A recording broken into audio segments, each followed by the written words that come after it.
Mon nom est Sanyu, je suis le capitaine et je vous souhaite la bienvenue à bord. Aujourd'hui, je vous propose un voyage pour Jujutsu Kaisen 0, sorti depuis peu au cinéma. C'est pour toi, Yuta. Je te souhaite un bon anniversaire. C'est une promesse. Cette bague en est le symbole. Une fois qu'on sera grand, je voudrais qu'on se marie, toi et moi. Alors, je vais être honnête tout de suite. Je ne suis pas un connaisseur de la saga d'origine.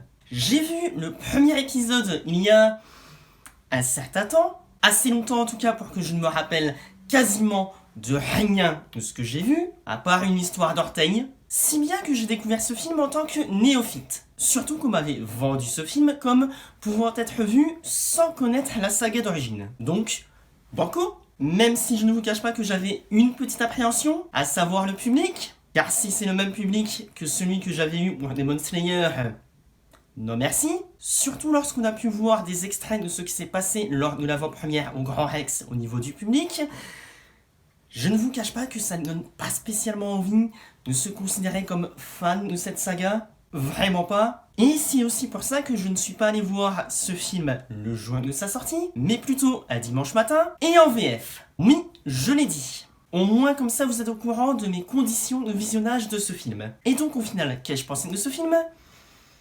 Oui, c'est un très bon film qui m'a donné envie de découvrir à nouveau la saga d'origine, même si le film a quelques défauts. Vite, une ambulance! Je m'en occupe! Yuta, toi et moi, Yuta. Quand on sera grand, je voudrais qu'on se marie. Mais avant de rentrer dans les détails, petite mise en situation. Déjà, de quoi ça parle ? Eh bien, nous allons suivre l'histoire d'un ado qui n'a pas une vie terrible. On ne va pas se le cacher. Son amour d'enfance est morte lors d'un accident de voiture. Et son fantôme l'accompagne et le protège. N'hésitant pas à s'attaquer aux personnes qui s'en prendraient à son amour de près ou de loin, même de très près. Si bien qu'au bout d'un moment, notre héros souhaite en finir. Littéralement. Mais il est récupéré par un homme assez particulier qui lui propose de rentrer dans une école aussi assez particulière d'exorcisme, ou en tout cas de paranormal, dont le but est de chasser les fantômes qui se trouvent dans la ville. Notre héros va alors décider de le rejoindre, non pas tant pour sauver des vies, qu'essayer de sauver son aimé. Voilà donc l'histoire de ce film. Tu es frappé d'une malédiction. Elle pourrait sauver des vies. Une histoire qui est riche en émotions, ça on ne va pas se le cacher. Alors, elle a des allures de shonen classique, avec des thématiques classiques à ce genre, à savoir le pouvoir de l'amitié, la confiance en soi, le surpassement de soi, mais très bien fait, à un ou deux petits détails près, genre l'humour.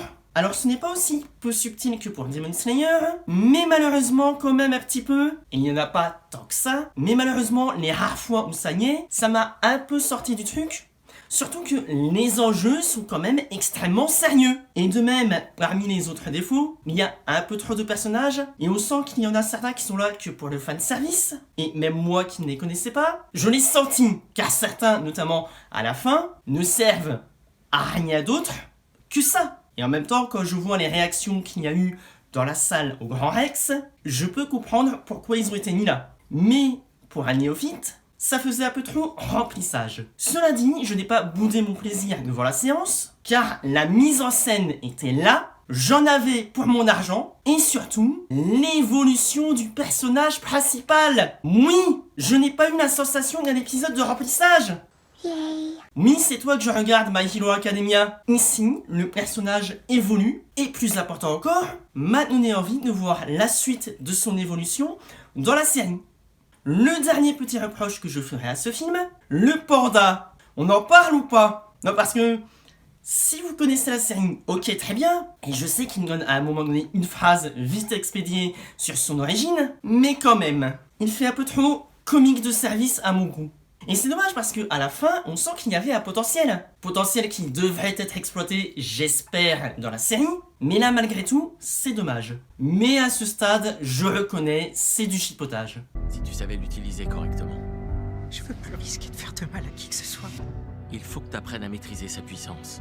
Pas la peine de renoncer à vivre. Il est trop tôt pour en arriver là. Vous l'aurez compris, je ne peux que vous encourager fortement à voir ce film, surtout si comme moi, vous êtes fan de shonen, ou d'animation en général. Et si je devais lui donner une note... Voilà. Ça me paraît pas si mal. C'est pas pour s'amuser à devenir ami avec l'un d'entre eux. Sur ce, bonne chance. Et tâchez de revenir en vie. Pour briser une malédiction, il faut d'abord apprendre à mieux les comprendre. Encore une fois, je tiens à rappeler que ce n'est que mon avis personnel. Vous avez parfaitement le droit d'avoir un avis différent du mien, mais dans ces cas-là, n'hésitez pas à me l'expliquer dans les commentaires. Et n'oubliez pas que je ne suis qu'un vieux de mer qui a passé un peu trop de temps à naviguer sur YouTube. Rika! Pourquoi t'as voulu t'inscrire dans notre école? Qu'est-ce que tu fais ici? Allez, réponds! C'est quoi ton objectif? Bref, c'était le capitaine qui vous parlait depuis sa cabine et qui vous dit... à bientôt pour une nouvelle traversée. Rika, tu m'entends? Oui, qu'est-ce qu'il y a? J'ai besoin de ta force.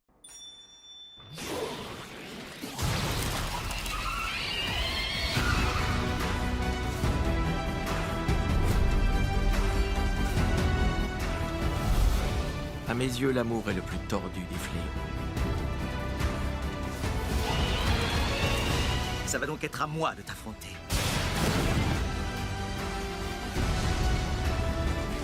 Personne ne fait de mal à Yuta!